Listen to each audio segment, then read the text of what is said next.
Welcome, welcome, welcome. We are back once again. Ball up top. We only got a few of these left this season. We have a finals matchup that is set right now. OKC, Indiana Pacers. Two teams that, well, OKC's not surprising. Indiana Pacers surprisingly were the best team in the playoffs. Like, I think one of the things that when the playoffs started and you say, all right, how if the Pacers are going to make the finals, how is this possible? And you would think maybe some, a lot of fluke injuries, a lot of fluky things. And some of that happened. You could maybe, if you're the Cavs, you say, hey, if we were healthy, maybe this goes differently. But they got smacked by the Pacers. Pacers just played like the best team in the East. Halliburton took a step up. Siakam was great as a veteran presence. They were faster than the other teams. I think they handled the Knicks. They were just better than the Knicks. Now, if the Knicks win game one, this series may be different, especially if it goes 7.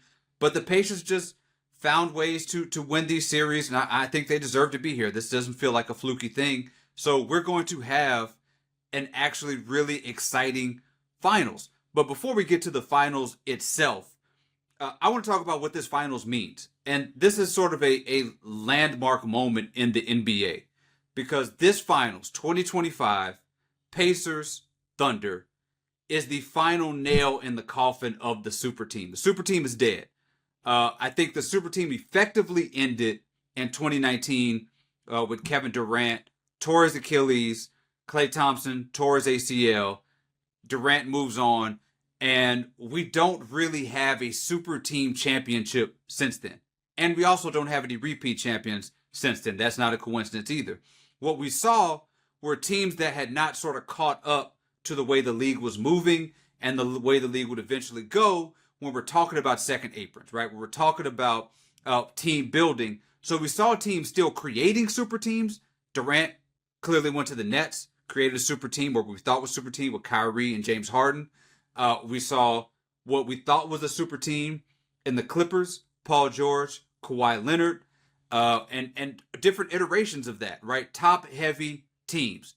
That is not going to win you championships anymore because there's not an apparatus for you to build around them that can sustain something going wrong with one of those players. What we saw with the Warriors, for instance, 2017, Kevin Durant goes down with an injury, and the Warriors are able to still win games without him because they built a team around him, and they had an infrastructure of Steph and Klay and Draymond and all that stuff. We don't have those infrastructures anymore. Teams cannot build in a way where you can have both 2 superstars or 3 superstars and players around them if something goes awry. It's what happened with the Nets. James Harden got hurt, and then Kyrie got hurt in the playoffs. It's over. The Bucks, you lose Dame Lillard, you can't even get out of the first round. So there's this line of demarcation that we're at right now, and there's been a lot said about the Paul George of this, and I think that's important, is that the Pacers and the Thunder, whether by luck or whether by foresight, saw that we are not going to win with this top-heavy situation. So we're going to trade for pieces and for a future and a team that could get us to a championship, to a finals, whereas the teams that traded for Paul George failed, in large part because they ran up against a world in which you cannot build with Paul George and Kawhi, or Paul George and Russell Westbrook, and enough players around them. So what we're going to see now is, a lot of championships and finals where we have one star probably and great players around them, or great role players around them. Now, my problem with this part of it is that the team building itself, a lot of those fringe players we're not going to fall in love with because they're going to be moving. And that's sad. That bums me out. You look at the 90s, there were a lot of players we loved on the fringes because they stuck around for a long time. We loved the Horace Grants of the Bulls. We loved the John Starks. We loved the Oakleys because they were with these teams for a very long time. Unfortunately, when we look at teams like the Thunder, teams like the Pacers, and teams around them who are built like this, those fringe players are not going to be around. The stars will probably stay, but some of those other players are not going to be around. They're going to have to retool around them. That's the downfall of that. But this is what it is. This is what the future of the league is. The super team is dead. It was a great era. It was a great era for rivalries with the LeBron, with the Warriors, with the Steph of it all. What the challenge of the NBA is how they're going to build rivalries with this kind of turnover. And we'll see how they do that. But this is effectively, it's done. Super teams are done, and we're going to have a lot of parity in the league, which brings me to this next thing about how people are talking about this finals. It's a lot of conversation about these finals and the fact that the ratings are not going to be good. What's the interest in this? What is, who's going to watch when you don't have LeBron and Steph and all that? And people are going to talk ratings. Now, I want to say this very clearly for everybody to understand. I want the words here at the bottom. As I say these things to everybody, I don't give a about these ratings. I don't care about it. Don't give a at all. I don't care, because this is going to be entertaining basketball. And we're going to get into the nuts and bolts of this in a second. Pacers, Thunder, two teams who execute well. Yes, one team is much better than the other, but they don't turn the ball over. They're effective offensively. They move up and down the court. We're not going to see bad basketball. We're going to see great basketball. And there have been some great short series in the past. 2017, Warriors-Cavs, short series, great series.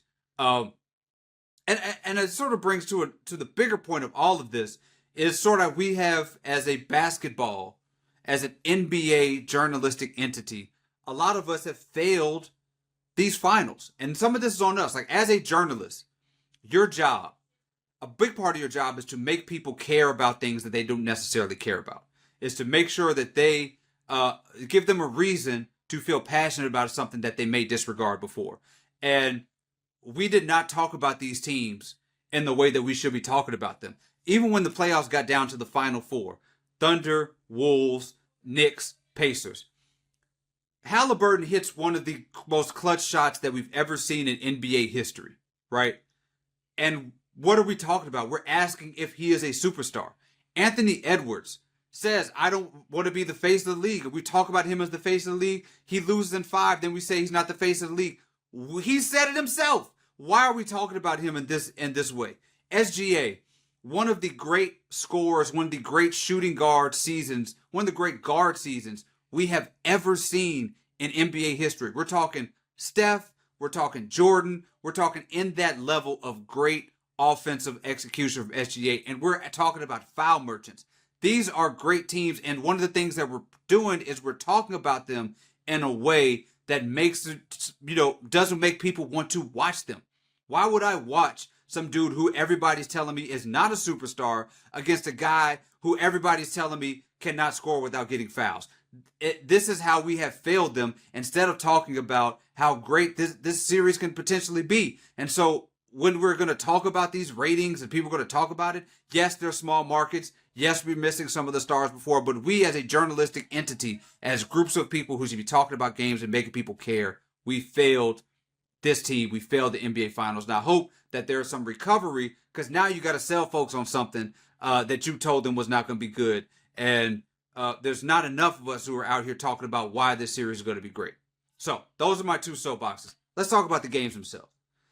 Pacers, Thunder. We'll talk about them in two ways. One, we're going to talk about the two games they played in the regular season. Really, one game they played in the regular season. They played in December 26th. These look like totally different teams. Chet didn't play in any of these games. OKC came into that game early, looking like they were just celebrating Christmas, did not want to be in Indiana. They come back, they win. But these teams look so differently now than they did then. There's not too much to carry from that. Second game, March 29th, I believe that game was more indicative of what we're going to see in the playoffs. Thunder won that game handily, 20 points.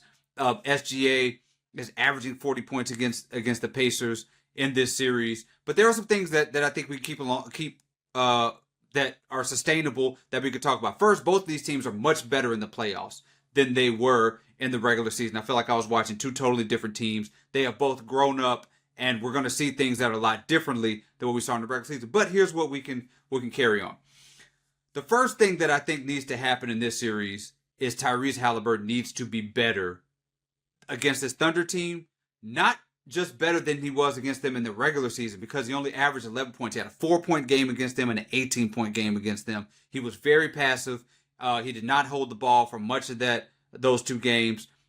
Dort had him in a torture chamber, as you can imagine. And the Thunder are just going to keep on pounding on that. But Halliburton does not just have to be better against them than he was in the regular season. He's got to be better against the Thunder than he's been in the playoffs. Now, Halliburton has been great. We know Halliburton has been great in the playoffs.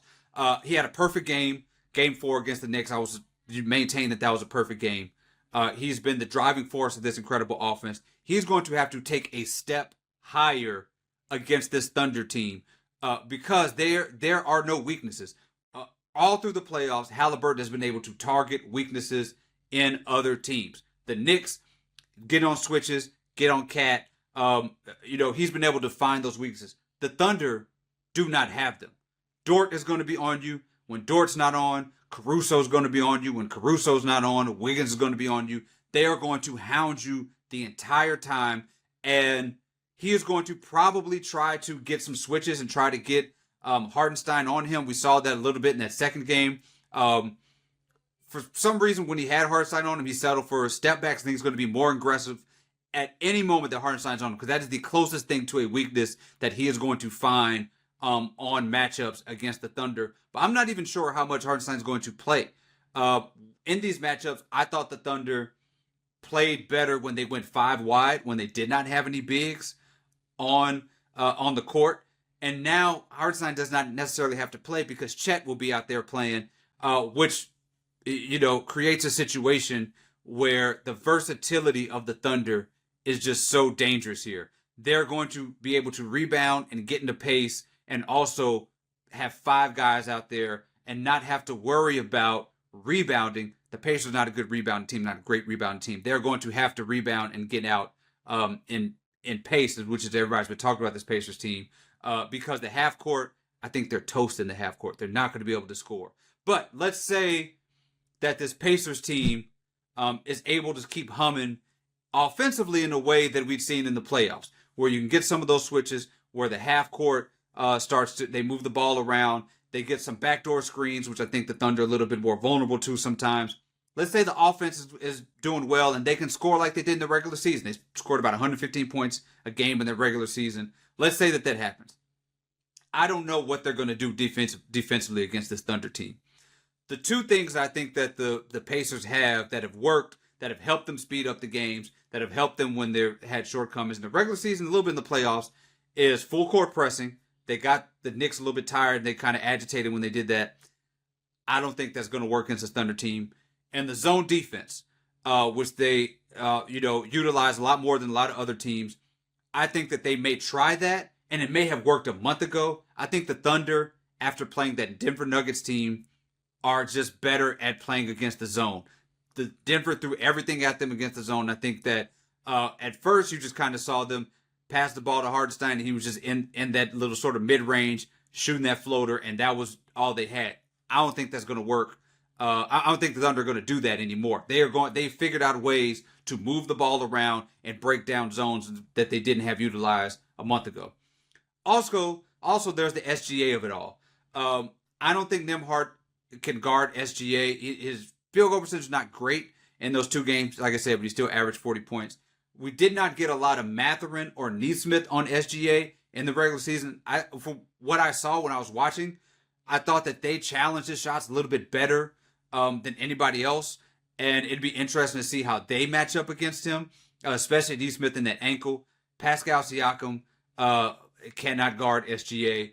Halliburton defensively, the Thunder were blowing by him for the entirety of the time that he was switched on somebody. I just don't see how the Pacers are going to stop OKC. OKC's transition defense looked great at different points. They're not going to turn the ball over. Neither of these teams really turned the ball over. The points off turnovers are just not going to be there. And the Thunder are just going to break you down in that half court the way the Pacers are not. This is an uphill of uphill battles for this Pacers team. Rodney's going to come in and give us some betting lines, things like that. But that was a quick sort of breakdown of what I expect to see, and I'm going to tell you where I think the series is going to be. But Each game, I will talk about how long this series will last in a second. Each game, though, I think will be wildly entertaining from two teams that execute well, that play well. We're not going to see a lot of sloppy basketball. We're not going to see a lot of bad decisions. We're going to see some high quality basketball for one team that's better than the other. Oh, another thing. Here's the other thing. The ace in the hole that the Pacers have to rely on. They're going to come close to win this series. You got to steal a game. You got to steal a game. And the Pacers stole a game in New York. They stole a game against Cleveland, and they absolutely stole a game against Milwaukee. Those miraculous game-time, game-winning comeback situations. You have to steal a game against this Thunder team. You have to catch them sleeping, and you have to steal a game, and that game better be either 1 or 2 in OKC. You got to steal a game on the road in this first 2 to have a shot, and it could be you're down 20 in the fourth. You figure out a way to run away with the game. That's really your only option to win this series. One of these games has to be an absolute highway robbery for you to have a shot. All right, Rodney, we're going to bring him in here. We're going to talk some betting lines, and then we're going to make our predictions. All right, Rodney, you're here. I don't know anything about betting, so you're going to help us out get through this. Some of these betting lines, I don't think there's any need in saying and betting anything in terms of who's going to win the series, right? You're kind of throwing money away, right? If you do that. So let's go through the rest of it and see what we got. Earn me some money, buddy. Let's see what we do. We're going to go through it. But yeah, we're going to go through it. I'm going to start with what I think is the safest, and then I'm going to throw out some progressively crazier and a little bit more ridiculous things. I'm going to see what I'm getting your stamp of approval on. Okay. So I know you're going to be in attendance game 1. I will be watching from my couch. Okay. Game 1, OKC -9. They are a juggernaut at home. That feels like a lock to me. I don't think the game is going to be particularly close game 1. How do you feel? Do you feel like this is going to be a single-digit game? Game 1, OKC's been amazing at home this playoffs. Yeah, I think, I'm with you. I'm banging that over, or giving them the points or whatever you guys say. But I think this will be a double-digit game in game 1. The Thunder have they're rested. They'll have everything. I mean, there's nothing you can throw at them. I don't think that's going to surprise them. The only way I think the Pacers, again, if they steal a game or if they're just unconscious from 3 or the Thunder cannot hit a shot. But yeah, I think this is going to be an ugly game 1. For sure. Okay, so now we're going to move on to series. Okay. Gotcha. Bets that are going to end at the end of the series. So, OKC, do you think they're going to sweep? Do you think they're going to win in 5? I'm kind of torn, because you could do the sweep and then bet on the Pacers maybe at home individually to hedge your bet, you know what I mean? Or you could just assume they're going to win and go straight up OKC in 5. Which one do you like? Okay, all right. So this is where I am with this series. We're gonna might as well make my prediction right now for this series. Game 4 is June 13th, Friday the 13th. Father's Day, June 15th, 2 days later. Kids, don't cancel the dinner reservations. Game? John I'll be home for Father's Day. Don't cancel plans. This is a sweep. I think this is going to be a sweep of a series. And I was leaning towards that as well. Yeah, and the money's there, right? The money is there to do it. You might as well put it on this sweep. I think especially as the series, after game 1, I think people are going to be banging on 5, maybe even on 4. I think that this is going to be a sweep. No disrespect to this Pacers team. I think that it is going to be a competitive sweep if there is such a thing. Game 1 may get out of hand, but I think that we're going to look at games that are tight up until maybe halfway through the fourth quarter, something like that, where OKC may pull away. But these are going to be good games. A sweep does not necessarily mean that you're looking at a bad series. I mentioned these before. Right. 2017, Warriors-Cavs, 5 games, great series. 2018, Warriors-Cavs, sweep, couple of really great games there. The LeBron 51-point game, the KD game in game 3. I think we're going to see 4 really good games, but can we get a broom graphic down here? I think this is going to be a sweep. Yeah, broom bracket. So that's good money. That's plus 290. So if you bet $100, you could win an additional 290. Bring back that original 100. You're getting 390 back. So I'm liking that bet as well for the sweep. One thing that I like specific to SGA, you've talked about earlier in this episode about both teams wanting to play at a high pace. I think that's true. The over-under is 231 points. That's very high for a playoff game. I think Vegas as well is expecting a lot of points. SGA to record 6 assists in every game plus 420. Ooh. Yeah. Oh, that's a good one. It's a good one, right? I don't think he'll do it every game. He did it just to be clear. He did it every game versus the Timberwolves. Okay. I'm not sure if he'll do it every game because this is the other thing I want to talk about. Are we doing MVP? We're doing MVP odds here. Okay, so MVP odds of the finals MVP. SGA is minus 625. He's a huge favorite. Okay. Huge favorite. It's honestly so big of a favorite. It's not even worth betting on. Okay. Where's Jalen Williams on this? Plus 3,000. Okay. For Jalen Williams, look, but is that the right Jalen? Is that the Jalen with the E? That's the right. Okay, so no, the J Dub. Wow. So when I'm watching these games, I loved when the ball was in Jalen Williams' hands. He was able to break down Indiana in the transition. They just did not have an option for him. His defense on Siakam was great. Siakam had no answer for him on the other side. I think there is a world, if we're just like placing these bets and trying to make some money, there is a world in which Jalen Williams has a better series and wins the MVP. I'm not saying that it's more likely, but that's how bets roll. And I think that so often what we see in these finals is when you try to say make the other people beat us, your second best player sometimes can win those MVPs, and we just saw Jaylen Brown do that last year. And so the question is, can we have a Jalen? Which brings me back to the original, is that I think if the ball is in Jalen Williams' hands a little bit more, especially in that transition, he might eat at some of those assists from SGA, and there may be a game where he doesn't reach those 6 assists. So I would not place that one on him getting 6 assists, but I wouldn't mind putting a little bit of the baggie on Jalen Williams to get MVP. Okay, I mean, to me, your Jalen Williams MVP case makes me feel even better about the SGA because I feel like he's going to get doubled. I mean, he already gave them 40, the last time they played.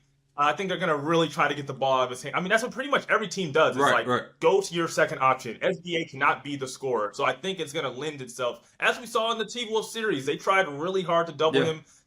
Every game was over 6 assists. So I like it, but I understand where you're coming from. But I do like the little sprinkle you put in there for Jalen Williams. I'm gonna have to take a look at that. We just saw Pascal Siakam win too. The number 2 options are doing the thing. Yeah. I think it's possible. Okay, so I got one more for you. Series long bet. It's again a little out there, but again we've talked about the pace. We've talked about these teams scoring. Either team can score a lot and give up a lot. I mean, we saw OKC give up 143 points to the T-Wolves, the one game that they did lose. The Pacers score 138 points in the overtime game against the Knicks. Mm-hmm. So, plus 1,700 for either team to break the Boston Celtics single-game final scoring record of 148 points. One team has to score 149 points, plus 1,700. I like it. I'll give me that. Give me that one. Game 1. I would say either game 1 or if this is a sweep, game 4. If the Thunder, because the thing about the Thunder, bro, they bring up their second options and they're still scoring points. Right, like the thing about that whole second unit, you got Isaiah Joe might give you 10 points in 2 minutes in time. Exactly right, and part of it is I mean there was so much criticism of Ant in the conference finals, and someone Jokic, the Thunder just break your spirit. Right, they just break you down and break whatever resolve you have. And so if this series is 3-0 or even 3-1, that elimination game could get really, really ugly, really, really fast. I think game 1 or game 4 or 5, we could have a 150-point game from OKC. Now there's also the possibility of because that game that OKC lost where Minnesota put up 1 million points was game 3. OKC's up 2-0. The foot is off the gas. And so there is a possibility that Indiana puts up 1 million points in game 3 if OKC just has that. But maybe they've learned their lesson from game 3. But I like that. I like the possibility of a 150-point game. Thank you. I appreciate that. That warms my heart coming from you. I know that you're stringent guy, frugal guy, a father. You're not putting your money just anywhere. So I need that David stamp of approval. I'm putting your money on it. Perfect. I'll play, and then you'll be with me in spirit. It's all good. There we go. There we go. But those are my favorite bets outside of just betting OKC individually each game, especially when they're at home. Like you really got, I mean, we might not even see a game 5 again, so pounce on that opportunity in terms of game 1 because we might see a 25-point game. Now all of a sudden that line's looking a different game too. So those are my favorite bets, and that's all I got for you. Appreciate you. We gonna hope we made y'all a little bit of bread, or at least some bragging rights when y'all placing these bets. This has been Ball Up Top NBA Finals preview. We're gonna have some more details about how we're covering the finals, where we're gonna be at different points of that. But tune in. We got some exciting stuff coming. NBA Finals, baby, get hype. Catch y'all in a couple days.